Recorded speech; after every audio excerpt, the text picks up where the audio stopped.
ଶ୍ରାବଣ ମାସରେ ମହାଦେବଙ୍କ ଠାରେ ଜଳ ଲାଗି କାହିଁକି ହୁଏ? ଆସନ୍ତୁ ଜାଣିବା ଏହି ଭିଡ଼ିଓରେ। ଆରମ୍ଭ ହୋଇଛି ଶ୍ରାବଣ ମାସ। ଆମ ରାଜ୍ୟରେ ଏବେ ଭୋଳା ବାବାଙ୍କ ଜଳ ଲାଗି କରିବା ପାଇଁ କାଉଡ଼ିଆମାନଙ୍କର ଯାତ୍ରା ଆରମ୍ଭ ହୋଇଗଲାଣି। ଖାଲି ଓଡ଼ିଶାରେ ନୁହେଁ, ସାରା ଭାରତ ବର୍ଷରେ କାଉଡ଼ିଆମାନଙ୍କର ଶ୍ରାବଣ ବ୍ରତ ଆରମ୍ଭ ହୋଇଛି। ଭୁବନେଶ୍ୱରର ଲିଙ୍ଗରାଜ, ଢେଙ୍କାନାଳ କପିଳାସର ଚନ୍ଦ୍ରଶେଖର, ପୁରୀର ଲୋକନାଥ, ଭଦ୍ରକର ଆଖଣ୍ଡଳମଣି, କୋରାପୁଟର ଗୁପ୍ତେଶ୍ୱର, କଟକର ଧବଳେଶ୍ୱର, ବାବା ପଞ୍ଚଲିଙ୍ଗେଶ୍ୱର, ନୟାଗଡ଼ର ଲଡ଼ୁବାବା, ଜଗତସିଂହପୁରର ଗ୍ରାମେଶ୍ୱର ପରି ପ୍ରଖ୍ୟାତ ଶୈବପୀଠ ସମେତ ଓଡ଼ିଶାର ହଜାର ହଜାର ଶିବ ମନ୍ଦିରରେ କାଉଡ଼ିଆମାନେ ପ୍ରତିଟି ଶ୍ରାବଣର ସୋମବାରେ ଜଳାଭିଷେକ କରନ୍ତି। ପୁରାଣ ଶାସ୍ତ୍ର ଅନୁସାରେ ମହାନ ଶିବ ଭକ୍ତ ଦୈତ୍ୟରାଜ ରାବଣଙ୍କଠାରୁ ଏହି ପରମ୍ପରା ଆରମ୍ଭ ହୋଇଛି।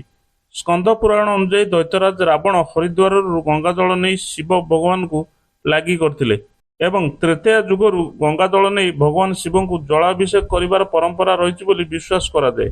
ତେବେ ଉତ୍ତର ଭାରତରେ ଏହି ପରମ୍ପରା ବେଶ୍ ପ୍ରାଚୀନ ଓ ଏହି ଯାତ୍ରାକୁ ନେଇ ଏକାଧିକ ପୁରାଣ କଥା ରହିଛି। ତେବେ ଶ୍ରାବଣ ମାସ ବର୍ଷା ଋତୁ ହେଉଥିବାରୁ ଏହି ଋତୁରେ ମହାଦେବଙ୍କୁ ଜଳ ଲାଗି କାହିଁକି କରାଯାଏ? ଏଥିନେଇ ଅତି ରୋଚକ ପୌରାଣିକ କଥା ରହିଛି, ଯାହା ସମୁଦ୍ର ମନ୍ଥନ ସହିତ ଜଡ଼ିତ। ଦେବତା ଓ ଅସୁରମାନଙ୍କ ଦ୍ୱାରା ସମୁଦ୍ର ମନ୍ଥନ ଶ୍ରାବଣ ମାସରେ ହୋଇଥିଲା। ବିଷ୍ଣୁଙ୍କ ପରାମର୍ଶକ୍ରମେ ମନ୍ଦରଗିରିକୁ ଖୁଆଦଣ୍ଡ କରି ଏହାର ଚାରିପାଖେ ବାସୁକୀ ସର୍ପକୁ ରଜ୍ଜୁ କରି ଗୁଡ଼ାଇ ଦେବତା ଓ ଅସୁରମାନେ ସାଗର ମନ୍ଥନ କରିଥିଲେ। ସାଗର ମନ୍ଥନ ସ୍ୱୟଂ ଭଗବାନ ବିଷ୍ଣୁ କୁର୍ମ ଅବତାର ଗ୍ରହଣ କରି ମନ୍ଦରଗିରିକୁ ନିଜ ପୃଷ୍ଠରେ ଧାରଣ କରିଥିଲେ। ସାଗର ମନ୍ଥନରେ ସେ କ୍ଷୀରସାଗରରୁ କ୍ଷୀରାବ୍ଧି ତନୟା ସମ୍ପଦର ଦେବୀ ଶ୍ରୀଲକ୍ଷ୍ମୀ, କାମଧେନୁ, ଉଚ୍ଚଶ୍ରବା, ଐରାବତ, ଚନ୍ଦ୍ରମା, ପାରିଜାତ, ରମ୍ଭା ଆଦି ଅପ୍ସରା, ପାରିଜାତ ଆଦି ଚତୁର୍ଦ୍ଦଶ ରତ୍ନ ବାହାରିଥିଲା। ସମୁଦ୍ର ମନ୍ଥନରୁ ଉତ୍ପନ୍ନ ହଳାହଳ ବିଷ ଜ୍ୱାଳାରୁ ବିଶ୍ୱକୁ ରକ୍ଷା କରିବା ପାଇଁ ଭଗବାନ ଶିବ ଏହାକୁ କଣ୍ଠରେ ଧାରଣ କରି ନୀଳକଣ୍ଠ ନାମରେ ନାମିତ ହୋଇଥିଲେ। ଏହି ଅସହ୍ୟ ବିଷ ଜ୍ୱାଳା ହ୍ରାସ କରିବା ପାଇଁ ଶିବ ମସ୍ତକରେ ଅର୍ଦ୍ଧଚନ୍ଦ୍ର ଧାରଣ କଲେ ଏବଂ ଦେବତାମାନେ ଶିବକୁ ଜଳାଭିଷେକ କଲେ।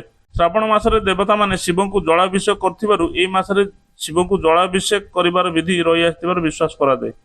ଅନ୍ୟ ଏକ ପୌରାଣିକ କାହାଣୀ ଅନୁଯାୟୀ ଶ୍ରାବଣ ମାସ ହେଉଛି ଶିବ ପାର୍ବତୀଙ୍କ ମିଳନର ମାସ।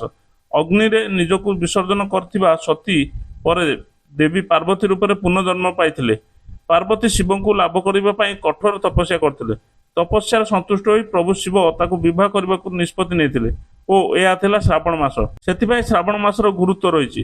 ଏହି ମାସରେ ଶିବ ଭକ୍ତଙ୍କ ଅଭୀଷ୍ଟ ପୂରଣ କରିଥାନ୍ତି। ତେଣୁ ଭାରରେ ଜଳ ନେଇ ଶିବଙ୍କୁ ଅର୍ପଣ କରିବା ସହ ଯେଉଁମାନେ ବମ୍ ବମ୍ ଉଚ୍ଚାରଣ କରି ପବିତ୍ର ଯାତ୍ରା କରନ୍ତି, ସେମାନେ ଅଶ୍ୱମେଧ ଯଜ୍ଞର ପୁଣ୍ୟ ଲାଭ କରନ୍ତି ବୋଲି ବିଶ୍ୱାସ ରହିଛି। ଦର୍ଶକ ବନ୍ଧୁ, ଭିଡ଼ିଓଟି ଯଦି ଭଲ ଲାଗୁଛି ତେବେ ଲାଇକ୍, ସେୟାର, କମେଣ୍ଟ କରିବେ।